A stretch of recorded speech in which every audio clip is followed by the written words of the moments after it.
da USP, ele não leva muito em consideração essa questão do fator água-cimento, tá?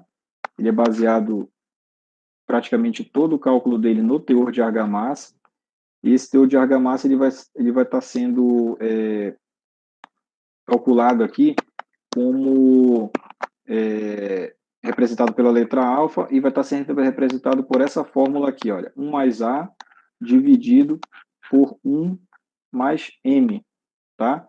Sendo que a letra A, ela vai estar simbolizando aqui os agregados miúdos, caso a areia, tá? E aqui o M, ele vai estar representando todos os agregados, como se fosse o conjunto todo do agregado graúdo mais o miúdo, tá? Então, aqui ele vai estar representando todos os agregados, a letra M, tá certo? E aí, o que acontece? Geralmente, para você utilizar essa fórmula do teor de argamassa, você parte de um traço pré-determinado. E aí você já começa a observar que esse traço, ele despreza completamente o fator água-cimento. Por quê? Para você utilizar essa fórmula, você vai estar precisando apenas dessas informações aqui, ó, da quantidade de cimento, que sempre vai ser unitária, né? Porque ela vai servir de base para os demais materiais, o valor da areia e o valor da brita. O nosso quarto item aqui, que seria a água, ele fica como uma incógnita, porque esse sistema aqui, esse método de dosagem, ele não quantifica o fator água-cimento. É realmente bastante empírico. É feita a mistura desses três materiais aqui, cimento, areia e brita, e a água, quem faz o controle é a pessoa que está manuseando ali, a betoneira, por exemplo. Então, ela vai muito do que ela acha que está trabalhável ali. Então, você percebe o quanto é falho esse sistema, né? Porque, por exemplo, se uma pessoa pode fazer esse mesmo traço aqui e colocar uma quantidade de água que ela considera que vai estar fazendo uma mistura trabalhável, outra pessoa pode fazer exatamente o mesmo traço e colocar uma quantidade de água totalmente diferente. Então, você percebe que não tem uma certa exatidão na repetição da quantidade de material, né? Fica muito a critério da pessoa que está fazendo a mistura, tá? E aí, com essas informações que você tem, que são informações poucas, né? Apenas a proporção de cimento relacionado aos agregados, você consegue saber quanto que dessa mistura é de argamassa, qual o teor dessa argamassa aí. Como? Fazendo apenas a substituição nessa fórmula aqui, né? Então, seria alfa igual a 1 mais a letra A aqui, que é o agregado miúdo. Está bem aqui a informação, 2,3. E aqui embaixo você vai estar fazendo a soma desses agregados aqui, ó. Tá certo? Então, vai ser 1 mais. E aqui esse M, ele corresponde à soma desses dois itens aqui, né? Então, seria, por exemplo, 2,3 mais 2,7. Tá ok? E aí, quando você faz esse cálculo aqui, você vai ter aqui, né, em cima 3,13, aqui embaixo 6. Quando você divide, você tem aqui um teor de argamassa de aproximadamente 55%, tá? 0,55 que você converte para porcentagem aí.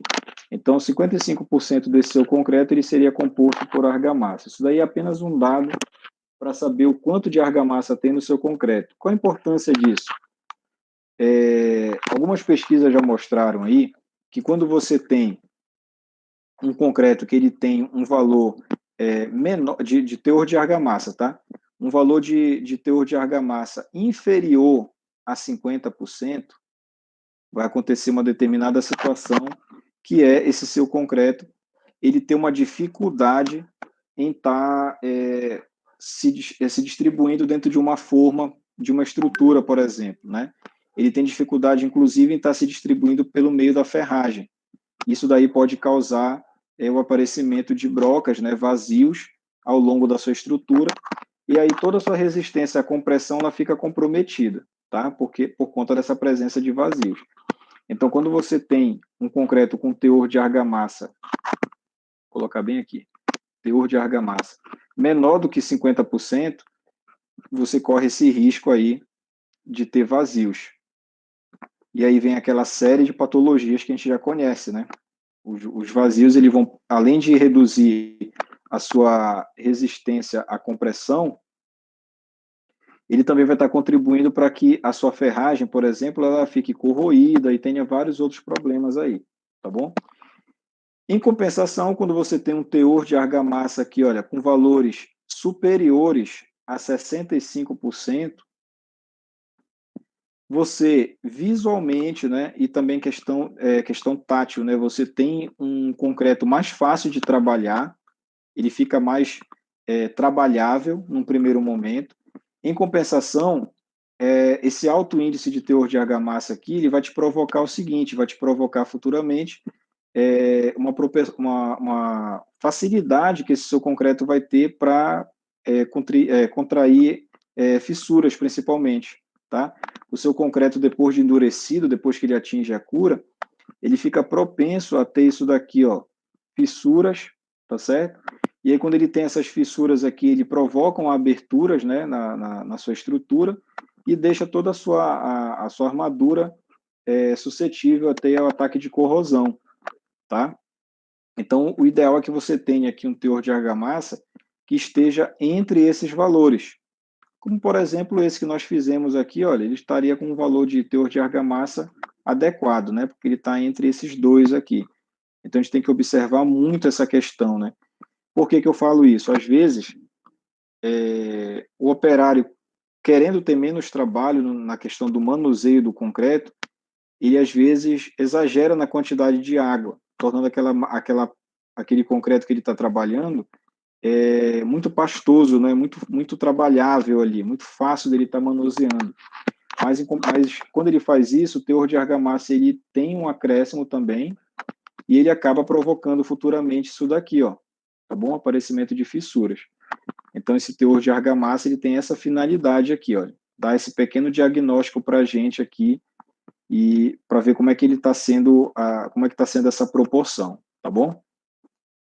Outra situação que nós podemos fazer com o método do IPT é a questão da gente elaborar um traço, tá? Baseado, aí é o inverso, né? Baseado no nosso num teor de argamassa pré-determinado, tá bom?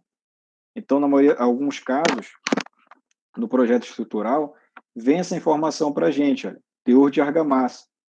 Então, por exemplo, considerando um teor de argamassa aqui de 0,52, tá? Considerar esse teor de argamassa aqui de 0,52. O que é que a gente pode fazer aqui? Trabalhando com esse valor de 0,52, a gente pode determinar um traço, tá? Determinar um traço de argamassa, de concreto aí a partir desse teor de argamassa. Como é que a gente faz isso daí? A gente faz através dessa fórmula bem aqui, ó. A gente vai fazer toda vez trabalhando em cima do agregado miúdo. Lembra que a letra A representa agregado miúdo. E a fórmula vai ser essa bem aqui, olha. Alfa, que é o valor que eu já tenho, tá? Vezes 1 mais a quantidade toda de agregado presente na sua mistura, menos 1, tá? Então, isso daqui, através dessa fórmula, a gente acaba descobrindo aqui qual é o valor de agregado miúdo que a gente vai precisar para fazer esse traço experimental aqui, ó. Então, aqui o valor do alfa nós já temos, 0,52. Estou pegando daqui essa informação, tá? Vezes 1 mais. E eu vou estar trabalhando aqui, olha, na escolha desse todo aqui do meu agregado graúdo, eu vou estar tendo 3 opções para fazer essa escolha aqui desse valor de M, tá? Que são os traços genéricos que o método IPT te fornece.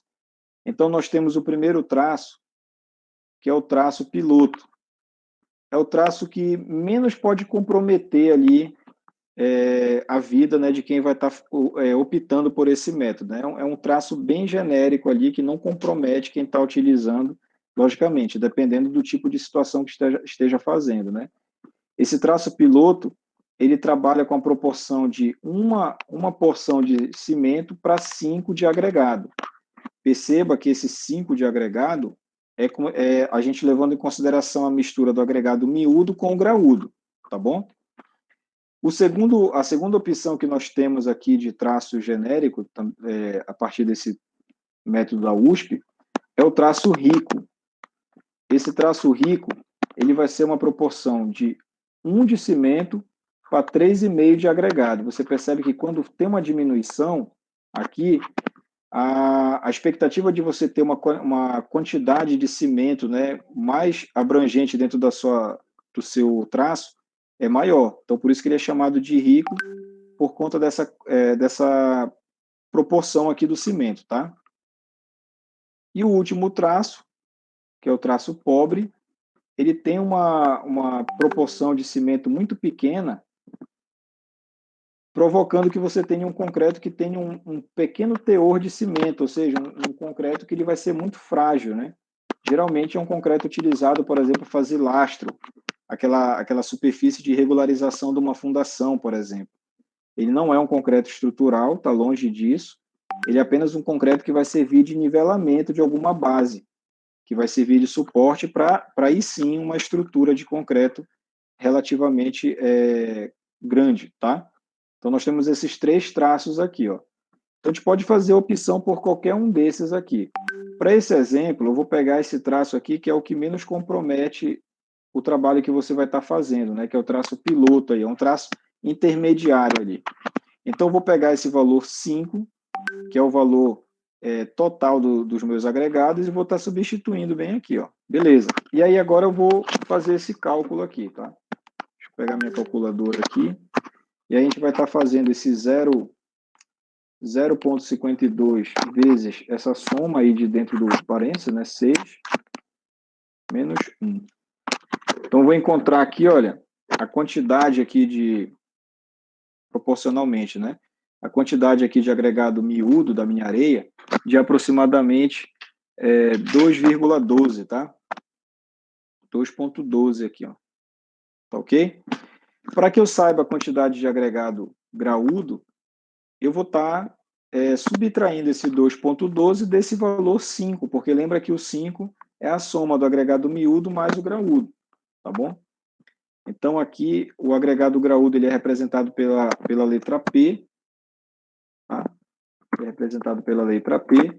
Então, vai ser aqui, olha, o total dos agregados menos o volume aqui, o traço aqui de areia, né?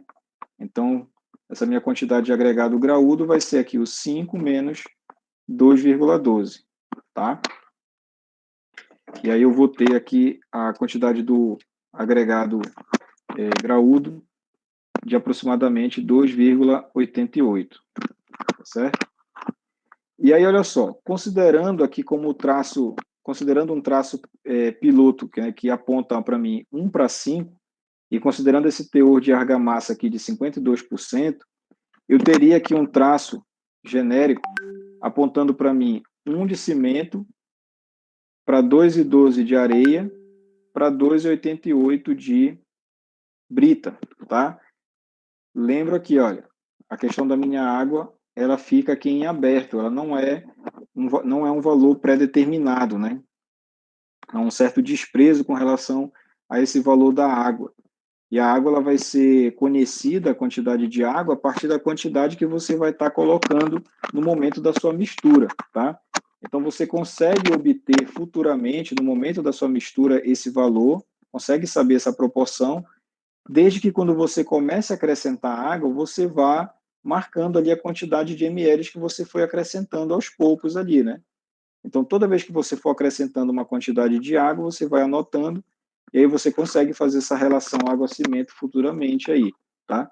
Mas o traço inicial, ele não tem essa medida pré-determinada logo de início, tá certo?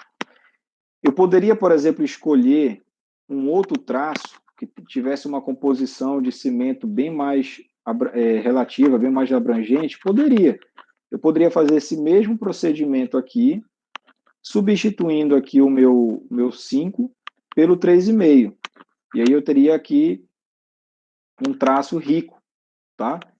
Percebe que quando a gente faz essa soma aqui, olha, se eu continuar minha proporção 1 aqui e fizer essa soma, eu volto aqui para os 5, né? Então eu tenho novamente aqui o meu traço piloto. A mesma coisa seria para os outros dois aqui, ó. Se eu fizesse o mesmo procedimento aqui utilizando 3,5, no final das contas, eu vou ter aqui somado, somado a minha areia e brita, eu vou ter novamente 3,5, tá? Mas aí, tenham em mente que esse tipo de traço bem aqui é o que vai estar com uma proporção de cimento bem maior, tá? Ou seja, você vai gastar mais cimento para estar fazendo, para estar utilizando esse tipo de traço, tá ok? Então, basicamente é isso aqui, o traço, o método de dosagem aqui do IPT. Você percebe que ele é bem descriterioso, né? Ele não tem, assim, um rigor muito grande, tá? Tanto que ele vem sendo cada vez menos utilizado para pesquisas, tá certo? Ele é utilizado apenas quando você quer fazer algo que não seja tão comprometedor, uma estrutura bem simples, às vezes uma estrutura de concreto que seja apenas para fins decorativos, ou então, como eu falei ainda há pouco, né, um traço de concreto que seja, por exemplo, para um lastro, né? O lastro é aquela base que vai estar regularizando ali para receber uma fundação, por exemplo, tá? Jamais utilizado para fazer uma estrutura de grande porte, como uma viga, um pilar, uma laje convencional, tá ok?